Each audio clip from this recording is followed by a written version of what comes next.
नहमदुहु व नसल्ली अला रसूलिल करीम अम्मा बाद अऊज़ु बिल्लाहि मिनश शैतानिर रजीम बिस्मिल्लाहिर रहमानिर रहीम कुल्लु मन अलैहा फ़ानी व यबक़ा वजहु रब्बिका ज़ुल जलाली वल इकराम सदक़ल्लाहुल अज़ीम। वक़ाल नबी सल्लल्लाहु अलैहि वसल्लम अल क़ब्रु रौज़तुम मिन रियाज़िल जन्नह औ हुफ़रतुम मिन हुफ़रिन मिनन नार।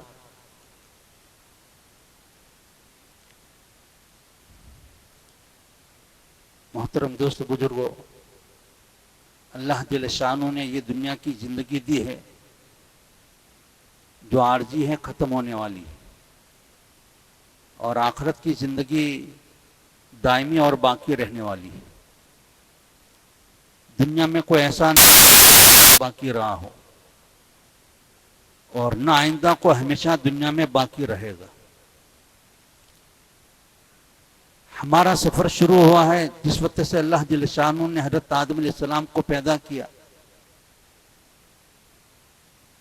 उनके पैदा करने के बाद में हज़रत आदम अलैहिस्सलाम के पुश्त में से वो तमाम इंसान जो दुनिया में बाद में पैदा होने वाले थे, इन तमाम को पैदा किया और अहद अलस्तु पाया गया।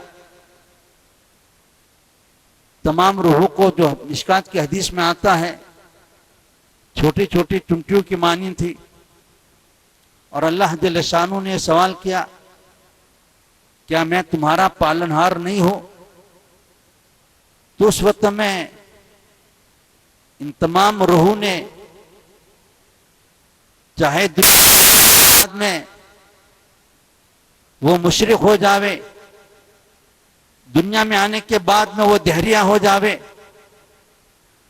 दुनिया में आने के बाद में गैर मुस्लिम हो जावे, उस वक्त में तमाम ने अल्लाह जल्ल शानो के रब होने का इकरार किया था।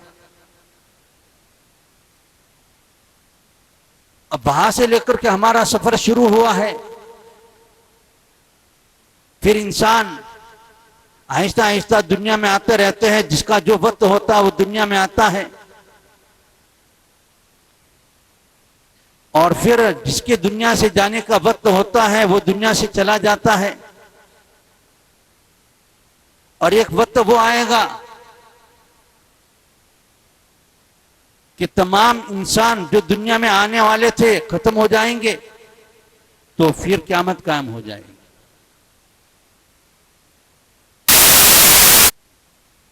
तो बहरहाल एक इंसान की मौत है जिसको क़यामत सुगरा कहा जाता है। और एक हदीस पाक में आप सल्लल्लाहु अलैहि वसल्लम ने इरशाद फरमाया कि जिसकी मौत आई गोया कि उसकी क़यामत आ गई। और ये क़यामत कुबरा है जो नफ़खे सूर के जरिए से होगी। तो बहरहाल इंसान दुनिया में आया है जाने के लिए, और दुनिया के मुकाबले में कब्र की जिंदगी लंबी चौड़ी है, और कब्र के बाद में मैदान महशर की जिंदगी दुनिया के मुकाबले में लंबी है।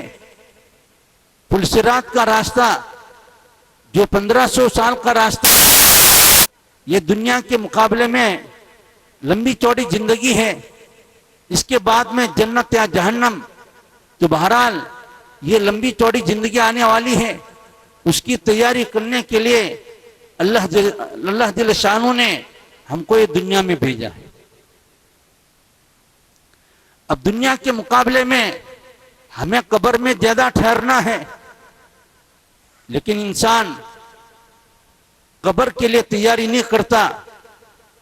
दुनियावी चंद अगराज के लिए और दुनिया की शहवतों को पूरा करने के लिए और दुनिया के ऐशो आराम के पूरा करने के लिए हर लाइन की कोशिश करता है, लेकिन वो चीजें जो मरने के बाद में कब्र में काम में आएगी उसकी तैयारी करने के लिए तैयार नहीं।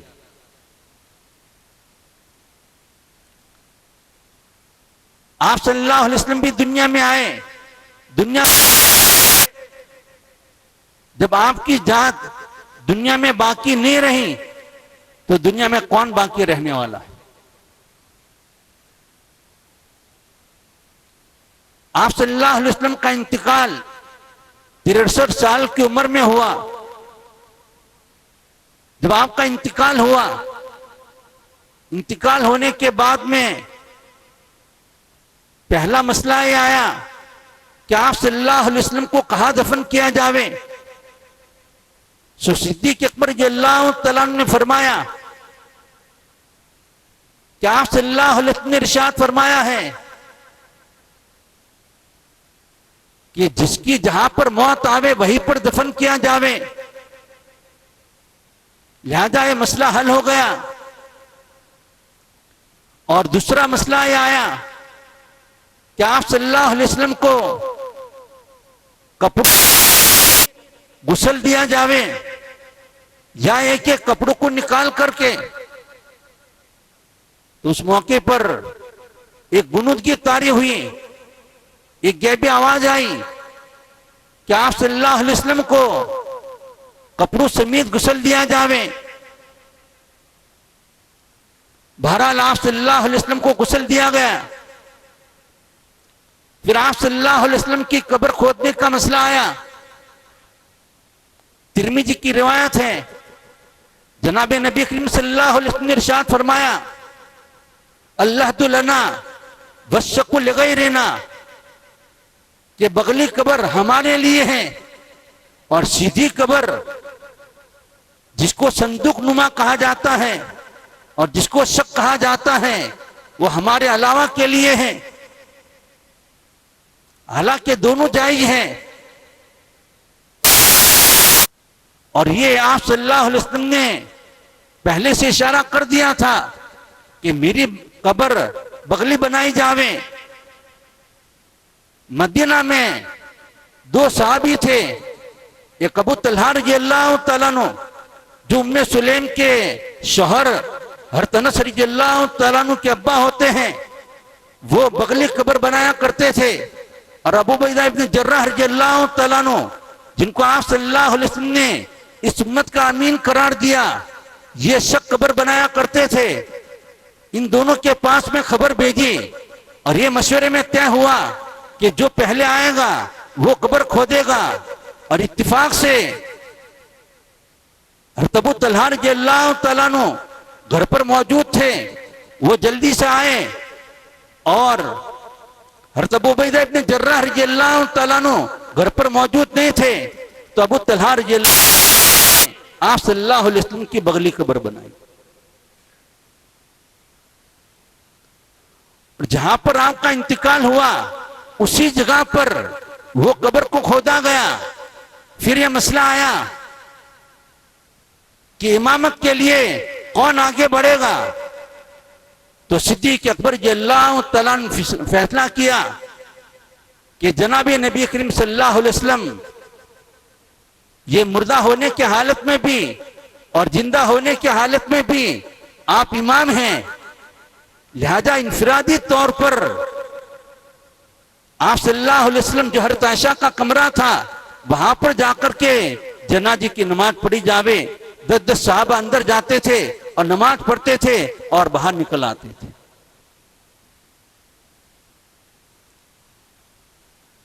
जब सहाबा ने जनाजे की नमाज पढ़ ली, इसके बाद में मिट्टी डाली गई।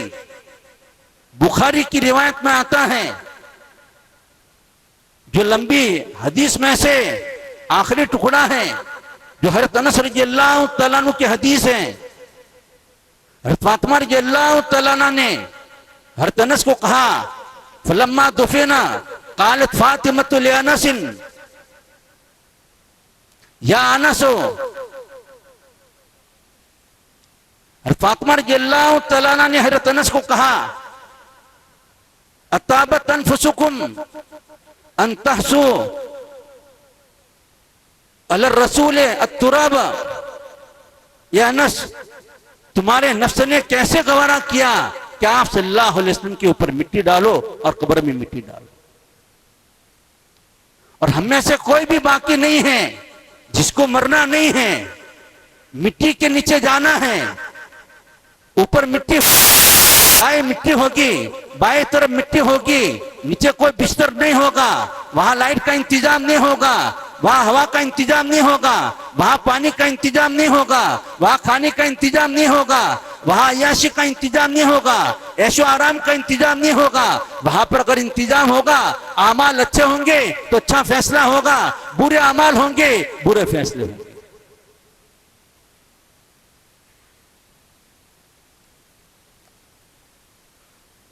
और उसी कब्र में हजरत आयशा रज़ियल्लाहु आप सल्लल्लाहु अलैहि वसल्लम के कब्र के बाद में सिद्दीक अकबर रज़ियल्लाहु तआला अन्हु जो खलीफा बनाए गए और 2 साल से ज्यादा अरसा वो दुनिया में रहे। आप सल्लल्लाहु अलैहि वसल्लम के बाद में उनका इंतकाल हो गया, वहां पर उनको दफन किया गया। हज़रत उमर रज़ियल्लाहु तआला अन्हु की खिलाफत का जमाना था।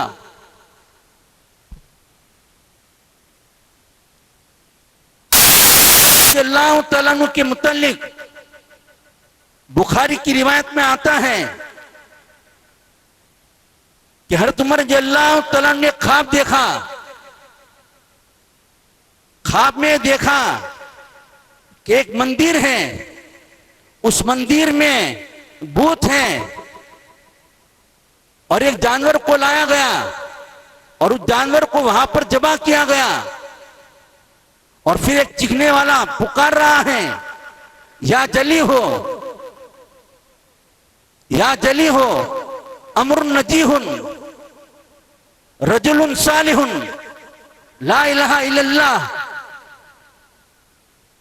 के नजी कामयाबी काम रहे और नेक आदमी चीख रहा है ला इलाहा इल्लल्लाह, और कुछ लोग जो हैं उनके पीछे हो गए। तलान ने इस्लाम कबूल करने से पहले एक ख्वाब देखा था और नबूवत के 6ठे साल में उनने इस्लाम कबूल किया। एक वाकया तो वो है जो फज़ाइल अमाल में उनके इस्लाम लाने का लिखा हुआ है। इमाम तिर्मिज़ी ने एक हदीस बयान की है कि आप सल्लल्लाहु अलैहि वसल्लम ने यह दुआ मांगी थी कि बारी ताला अबू जहल के जरिए से या उमर के जरिए से इस्लाम को तक़ियत नसीब फरमा। आपकी वो दुआ कबूल नहीं हुई।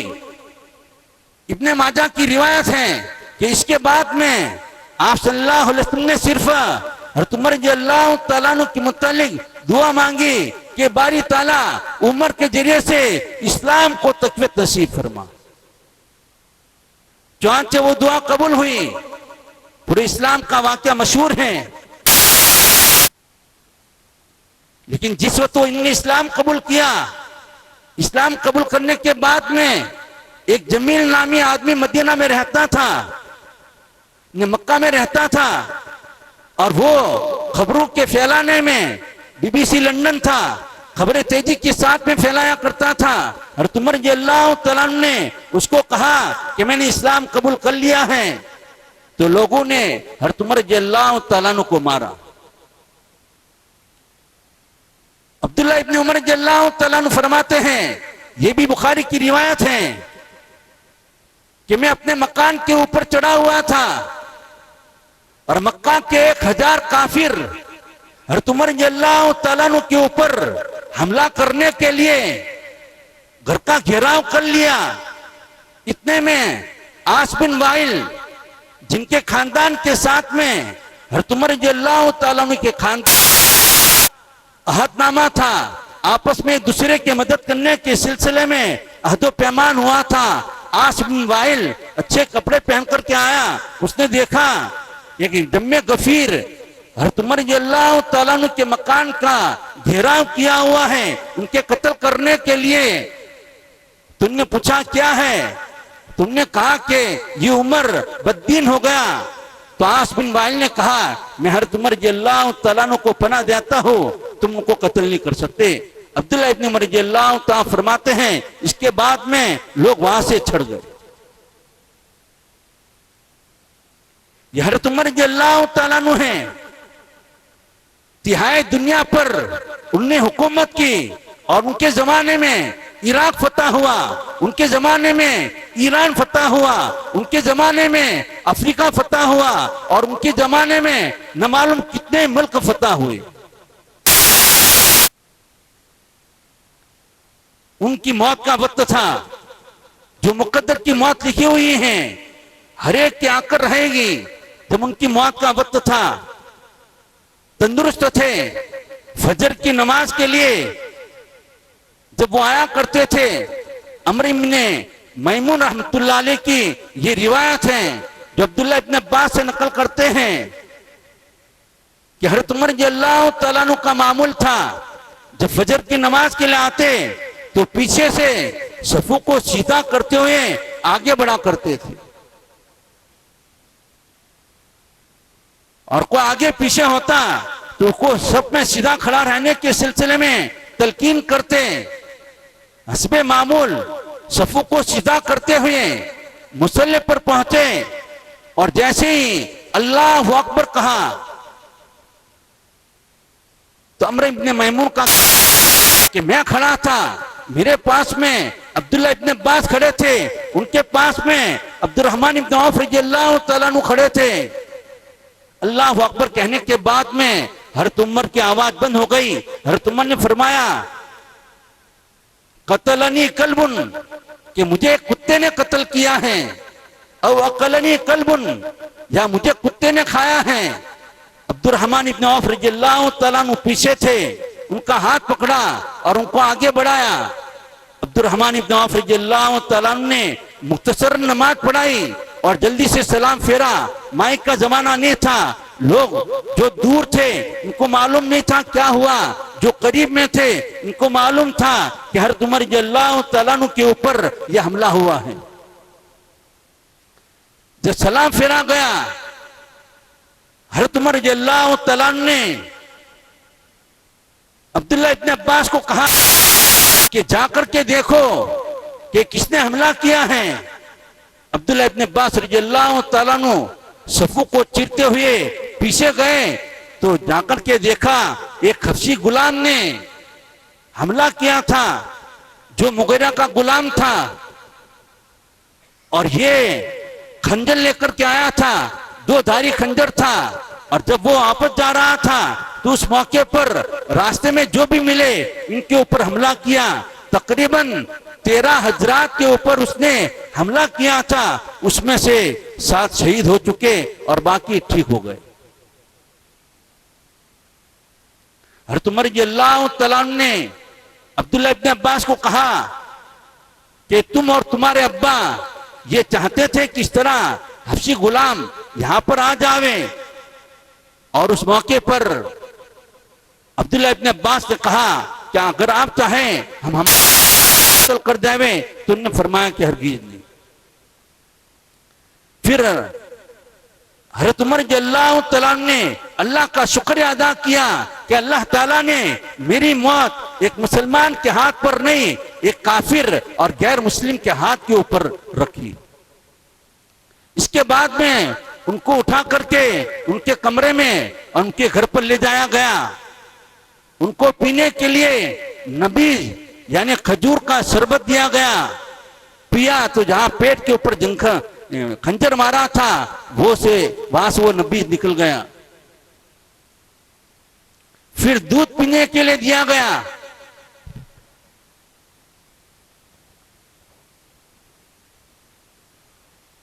तो दूध भी उनके पेट के अंदर से निकल गया। और कुछ लोग कह रहे थे, ये भी बुखारी की रिवायत है, कुछ लोग कह रहे थे करीब हज़रत उमर रज़ियल्लाहु तआला अन्हु को इफाका हो जाएगा, और कुछ हजरात कह रहे थे कि खतरनाक जख्म है, हज़रत उमर रज़ियल्लाहु तआला अन्हु का इसी में इंतकाल हो जाएगा। इतने में एक नौजवान आया और आने के बाद में हज़रत उमर रज़ियल्लाहु तआला अन्हु की तारीफ की कि खलीफतुल मुस्लिमीन, अल्लाह ताला ने आपको बहुत पहले इस्लाम की तौफीक अता फरमाई और अल्लाह ताला ने आपसे इतना इतना सारा काम लिया है, आपके लिए मुबारकबादी हो। तो हज़रत उमर रज़ियल्लाहु तआला फरमाया कि मैंने चाहे कितना भी काम किया हो, मैं तो ये चाहता हूँ न मुझे लेना पड़े न देना पड़े, बराबर सराबर का मामला हो जावे, मैं तो ये चाहता हूँ। गोया कि अपने काम पर इतरा नहीं रहे थे। राज आदमी थोड़ा काम करता है, वो इतराता है। इसके बाद में वो नौजवान, उसका पायजामा टखने से नीचे था। हज़रत उमर ने फरमाया, रुद्दु इली हाजल गुलाम, कि मेरे पास में इस लड़के को लाओ, इस लड़के को वापस बुलाओ। ये नौजवान वापस आया तो हज़रत उमर रज़ियल्लाहु ताला फरमाया, ये नौजवान तो अपने कपड़े, अपने पाजामा को और अपने कपड़े को ऊंचा कर, फ़इन्नहु अनका लिसौबिका, ये तेरे कपड़े के लिए सफाई का जरिया है। वइन्नहु अत्का लिरब्बिका, और तेरे रब के लिए ये तेरे लिए तकवे की चीज है। आखिरी हालत है, फिर भी क्या रहे पाजामा उठाकर। और आज मुसलमान अपने पाजामा को मस्जिद में आता है, ऊंचा करता है, और जैसे ही बाहर जाता है अपने टखने से नीचे कर देता है। हराम है और खाम का हराम का काम करता है। टखने से ऊंचा रहे, कौन सी दुनिया लूट जाती है। लेकिन फिर भी आज का नौजवान अपने पाजामा को टखने से नीचा रख करके इतना हुआ चलता है। और बुखारी की रिवायत है कि एक आदमी जो अपने बड़े बाल रखे हुए थे और अपने पाजामा को टखने से नीचे लटकाया हुआ था और वो जा रहा था, उसको जमीन के अंदर धसा दिया गया। फहुव यतजल्जलु फिल अर्ज़ि इला यौमिल क़ियामा, उसको जमीन के अंदर क़यामत तक धसाया जाएगा। मुहद्दिसीन ने लिखा है, वो कारून के मुतल्लिक है। ये कारून भी हज़रत मूसा अलैहिस्सलाम पर ईमान लाया था और उसकी इल्लत जो बयान की गई, अपना पाजामा टखने से नीचे और भी था, उसमें से ये भी बुरा उसका अमल था। बहरहाल हज़रत उमर रज़ियल्लाहु तआला अन्हु ने फिर अपने बेटे अब्दुल्लाह इब्ने उमर को कि तुम मेरा कर्जा आले उमर यानी के बनु अदी और आगे चल करके कुरैश से पूरा कर लेना, उसके अलावा किसी और के पास में हाथ लंबा मत करना। हज़रत उमर रज़ियल्लाहु तआला अन्हु तिहाई दुनिया के ऊपर हुकूमत करने वाले, लेकिन उस वक्त में 86,000 दिरहम का कर्जा उनके ऊपर था।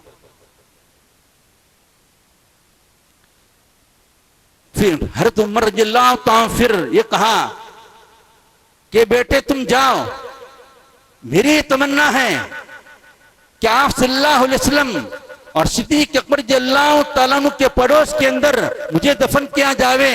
यह हज़रत आयशा रज़ियल्लाहु तआला अन्हा का कमरा है, और जा करके उनको पूछो और तुम ये कहना कि उमर ने कहा है, खलीफतुल मुस्लिम मत कहना कि तुमसे इजाजत तलब कर रहे हैं कि मुझे यहां दफन होना है। तो हज़रत आयशा रज़ियल्लाहु तआला अन्हा के पास में पहुंचे तो हज़रत आयशा रज़ियल्लाहु तआला अन्हा रो रही थी। हज़रत उमर रज़ियल्लाहु तआला अन्हु की इस वाक़ये की वजह से इब्ने उमर ने हज़रत आयशा के सामने सिद्दीक़ अकबर की उस पेशकश को रखा। तो हज़रत आयशा रज़ियल्लाहु तआला अन्हा ने फरमाया कि मैं तो अपने लिए ये चाहती थी कि मुझे वहां दफन किया जावे, लेकिन लऊ सिरन्ना, आज मैं हज़रत उमर को इस पर तरजीह देता हूं, अपने नस्ब पर तरजीह देती हो। उनको इजाजत दे दी कि उस जगह पर हज़रत उमर रज़ियल्लाहु तआला अन्हु को दफन किया जावे। बहरहाल अब्दुल्लाह इब्ने उमर वापस आए। आने के बाद में हज़रत उमर ने कहा कि मुझे बिठा दो।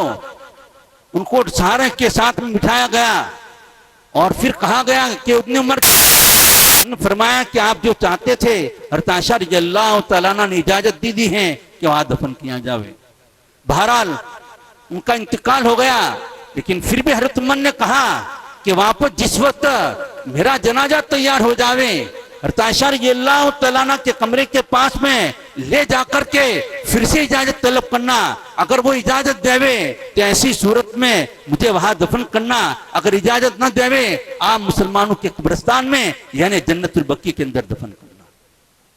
तो बहरहाल आज अल्लाह ताला ने मौका दिया है कि हम आखिरत की तैयारी करें, कुछ करके हम दुनिया से जावें और अपने आखिरत बनावें। आज मुसलमान अपने आखिरत को बर्बाद करता है, नमाजों का एहतिमाम नहीं करता, सुन्नतों का एहतिमाम नहीं करता। फजर की नमाज में देखो आज मुसलमान सोए पड़े रहते हैं, जुमा में मस्जिदें भर जाती, फिर क्या होता है कि असर के वक्त में ये मुसलमान मस्जिद में नहीं आता। क्या होता है कि ईशा के वक्त में मस्जिद में नहीं आता। आज मुसलमान ने अपने जिंदगी में से इस्लाम को ठोकरे मार करके निकाला है। शादी का मौका हो और मौके हो, तमाम मौकों से इस्लाम को अपनी जिंदगी में से निकाला है। तो अल्लाह ताला ने ये दुनिया की जिंदगी दी है आखिरत की तैयारी करने के लिए। अल्लाह ताला हमें आखिरत की तैयारी करने की तौफीक नसीब फरमावे। वाखिर दावाना अल्हम्दुलिल्लाह।